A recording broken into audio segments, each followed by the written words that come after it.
Hello tout le monde, c'est Hugo, Hugo des Procès, j'espère que vous allez bien. Je me suis posé une question ce matin et je me suis demandé, est-ce qu'on peut discuter avec des LLM avec des mots-clés? C'est-à-dire qu'on sait que la fenêtre des contextes des LLM aujourd'hui est limitée et je me demande sincèrement, est-ce que l'on peut créer une prompt qui du coup ne comporterait que les mots-clés essentiels et qui lui permettrait tout de même d'atteindre l'objectif? Et ce que je vous propose pour réaliser ce test, c'est que d'abord, on va demander à ChatGPT de nous rédiger une prompt classique qui permettrait, on va dire, de générer pourquoi pas une API en Python avec FastAPI. Voilà, un exemple tout bête. Et à partir de là, on va prendre la prompt et enlever les mots qui sont inessentiels. Pour ça, je vais faire un petit programme. Pareil, j'ai demandé à l'IA qui pourrait me générer un programme pour être cohérent. Par exemple, enlever, je sais pas moi, les deux, le, la, les. Voilà, tous ces mots un petit peu superficiels qui sont au final que des liaisons qui permettent de lier les mots-clés les plus importants. Donc, on va essayer ça. Donc, on va lui dire créer une instruction pour mon développeur afin de créer une API en Python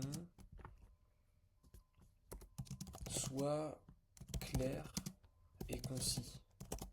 Dans ton instruction, invente euh, le cas d'usage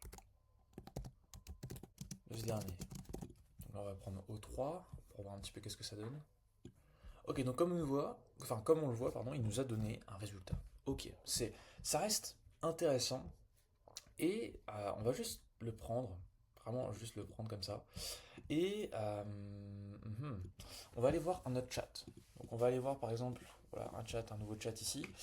Euh, j'ai, enfin comment dire, je souhaite simplifier mes phrases, c'est-à-dire enlever tous les mots inutiles comme euh, le, la, les,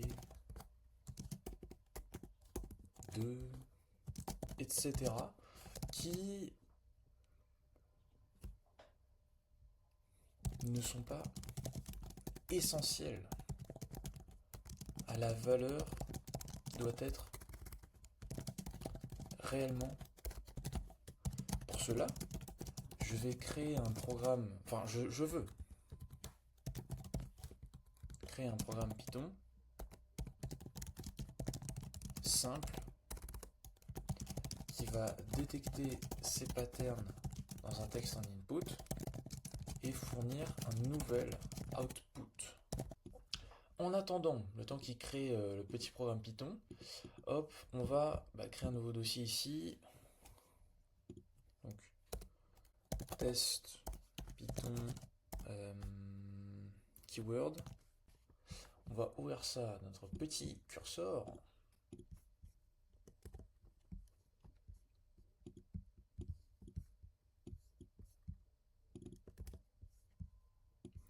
Ok, parfait. Donc là, il nous a donné tout un code prêt à être utilisé. Donc on va juste lancer ça. Donc on va faire un petit main.py. Je sais pas du tout s'il y a des dépendances installées. Non, non, on dirait pas. Ok, c'est cool. Donc en gros, comment ça fait? Donc ça se fait en input, ça se fait quoi? Ça se dire main, patati patata.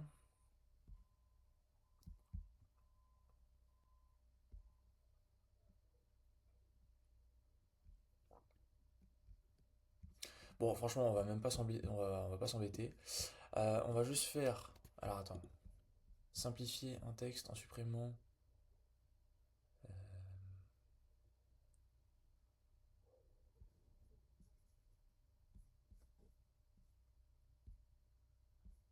Bon, on va juste dire simplifie ce fichier afin de n'avoir qu'un input en entrée où je viendrai copier, coller le texte ou que je viens mettre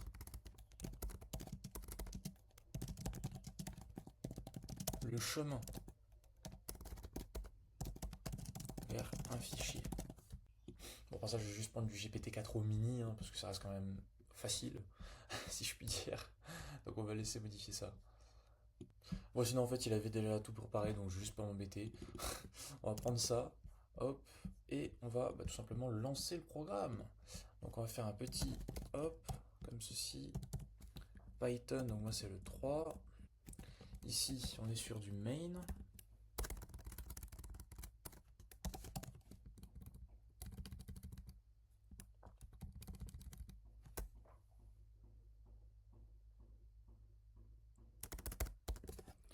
Et donc là, on va juste tout bêtement copier-coller ce que ChatGPT nous a dit ici.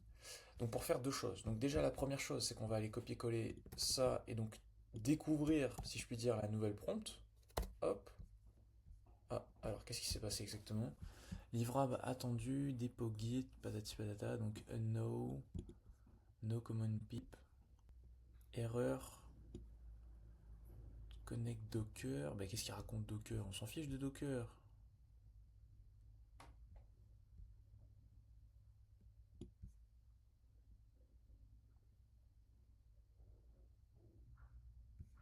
Ok, bref.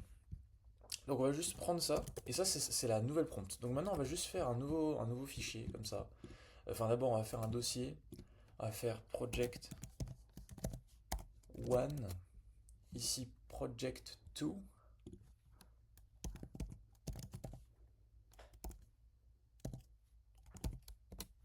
et tout bêtement on va aller dans cursor, et on va prendre Claude 4 sonner ici, et on va d'abord faire ça avec la première prompt. Donc celle-là, on va lui dire, euh, on va lui dire fais ça, et directement dans project 1.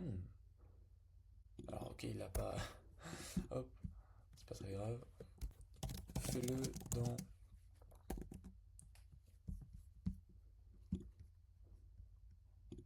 Hop, voilà. On va attendre qu'il finisse.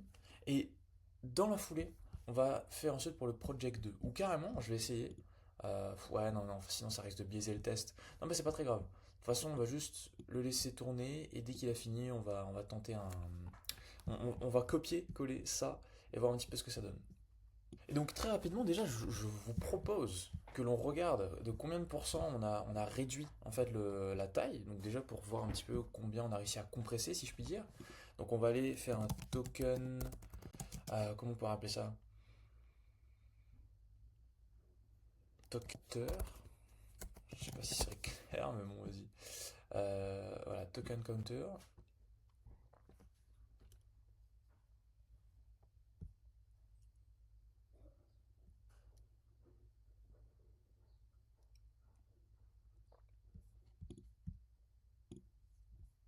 Ok, donc là déjà on va coller ça.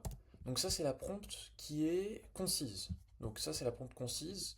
Combien ça nous donne? Ça nous donne 810 tokens. Ok, et donc maintenant on va juste prendre la prompt classique pour le coup. Donc hop hop hop, la prompt classique, qu'est-ce que ça donne? La prompt classique nous donne 1041. Donc si on fait un petit calcul vite fait, 1041 moins 810, ça nous fait 231 de différence. Donc en soi presque moins 20%, ce qui est pas déconnant.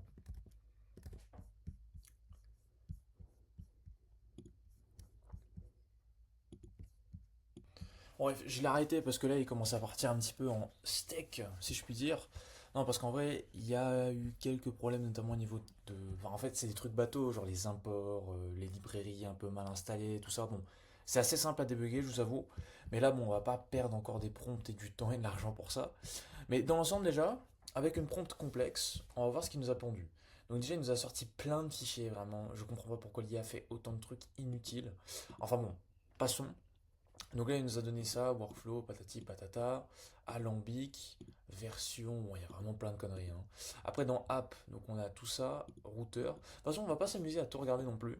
La seule chose que je vais faire juste après, c'est une dernière prompt, donc en plus de celle que je vais faire juste là avec la prompt allégée.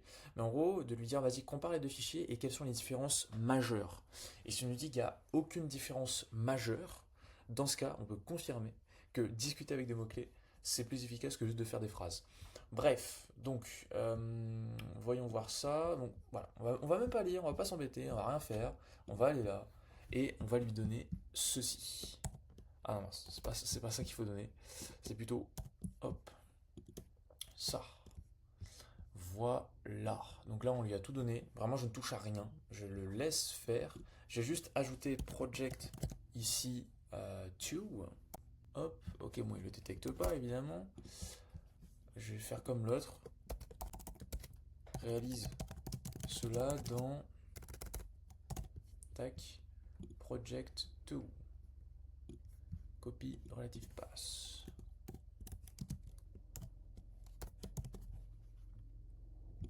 C'est parti. Mais très sincèrement, et déjà ça je le remarque d'emblée, ça va beaucoup plus vite. C'est-à-dire qu'en fait là pour coder, il a déjà fait tout ça de fichier en beaucoup moins de temps que l'autre. What the fuck? Après, je sais pas encore une fois la qualité du code qu'il va nous fournir, mais pour l'instant, ça me semble pas dégueu, sincèrement. Donc on va voir un petit peu après comment ça va se passer, mais franchement je suis très, mais alors très curieux. Alors je sais pas trop pourquoi, j'ai l'impression que ça, je pense que c'est lié à Cursor, mais en fait, il n'arrive pas à modifier certains fichiers. Donc, je vais reject all. Ça me paraît vraiment bizarre pour le coup. Je vais supprimer tout ce qu'il y a à l'intérieur de ça et recommencer. C'est vraiment chelou pour le coup. Par contre, ce que je remarque aussi et qui est quand même assez troublant, bah, c'est qu'il fait quand même quelques erreurs. C'est-à-dire, là par exemple, il me dit, oups, petite erreur dans la route des réservations, corrigeons cela. Je sais pas, ça me paraît un peu bizarre quand même. Mais bon, passons. On va voir un peu qu'est-ce qu'il nous dit.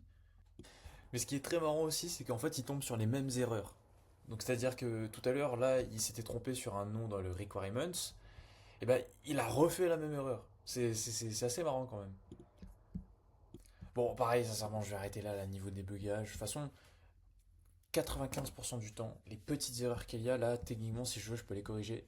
Mais juste, c'est une perte de temps parce qu'en fait, je sais que le code en lui-même est bon, mais c'est juste tout ce qu'il y a autour, comme les dépendances, les imports, etc., qui restent à modifier. Mais dans l'ensemble, je sais que c'est correct. Bref, donc, on continue sur l'ultime prompt qu'on va réaliser dans cette vidéo.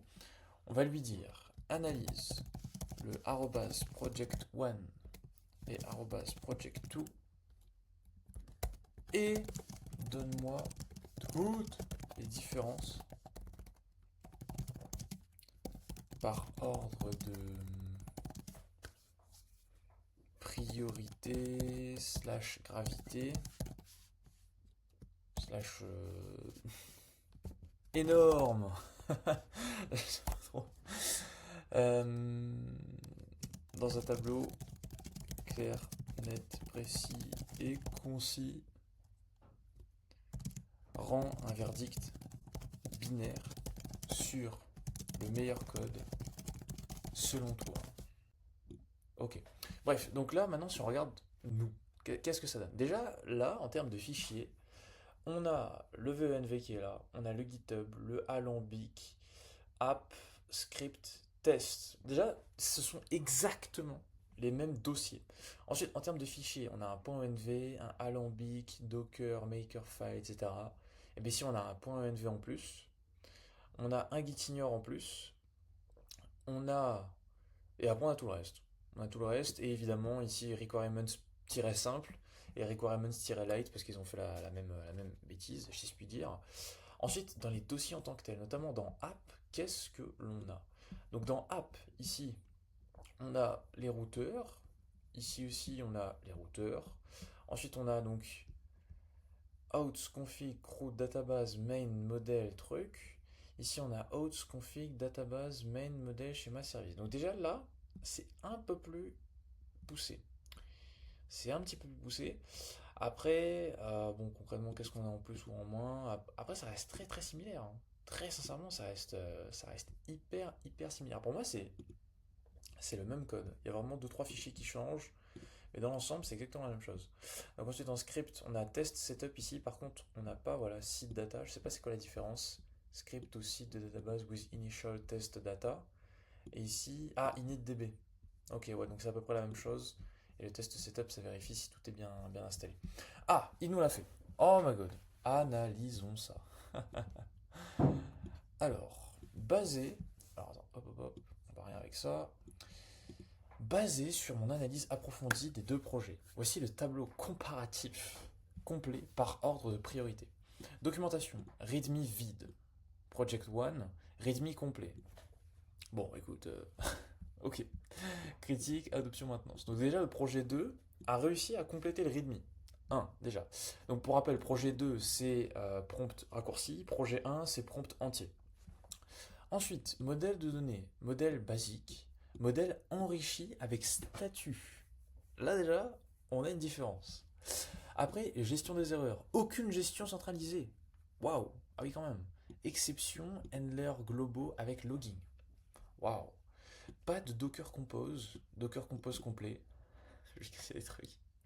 Gitignore absent, tandis que l'autre il est complet. 3 fichiers test, 6 fichiers test.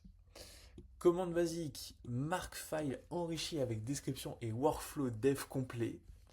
Config détaillé et config simplifié. Bon, après c'est quand même quelque chose de mineur quoi. Async PNG, PostgreSQL async et async binary, PostgreSQL mineur, c'est pour la performance. Sincèrement, je pense que là c'est assez kiff-kiff quoi. Py, JWT plus Bcrypt, Python José Baslib, pareil. Sketchfetch, pareil, ça c'est un peu un choix quoi. Là ici pareil, bon après c'est franchement on s'en fiche quoi, c'est du détail. Ok, donc verdict binaire, le projet 2 est supérieur. Score qualitatif, Project 2 à 85% vs Project 1 45%, bon, ça reste quand même pas très objectif hein, quand même. Argument décisif, documentation, maturité fonctionnelle, robustesse, environnement de dev, test, point d'amélioration projet 2, migration vers Async PG, enrichissement de la configuration, ajout d'un routeur dédié aux disponibilités, faiblesse critique du projet, etc. etc. Bon. Conclusion, le projet 2 démontre une maturité de développement supérieure avec une approche plus professionnelle, une meilleure documentation et une architecture plus robuste pour un environnement de production. Franchement, je vous invite à essayer de votre côté. Je vais ajouter tout simplement là, le petit programme ici que j'ai réalisé, ou bien que vous pouvez très bien faire vous-même. Hein. Donc le petit programme qui permet de convertir un texte en quelque chose de beaucoup plus direct, si je puis dire. Donc voilà, je vous le partage. Et d'ailleurs, je vous le partage où? Dans le GitHub, qui sera directement dans le Discord. Donc voilà, ça c'est le Discord que j'alimente hein, chaque jour. Donc là, je suis vraiment en train de pas mal mettre des conseils et astuces. Et au fur et à mesure, il y aura aussi des découvertes que je fais, comme par exemple celle que je suis en train de faire en vidéo, qui sera en avant-première donc sur le Discord. Et voilà quoi, c'est officiel. Enfin, pour moi, de mon point de vue, de ce que j'ai vu, et ben, les prompts qui sont allégés sont beaucoup plus performantes que des prompts qui sont brutes. Donc voilà, je vous remercie d'avoir regardé le temps. Je vous remercie d'avoir regardé la vidéo et de votre temps. Et en attendant, écoutez, je vous souhaite une très belle journée. C'était Hugo, salut.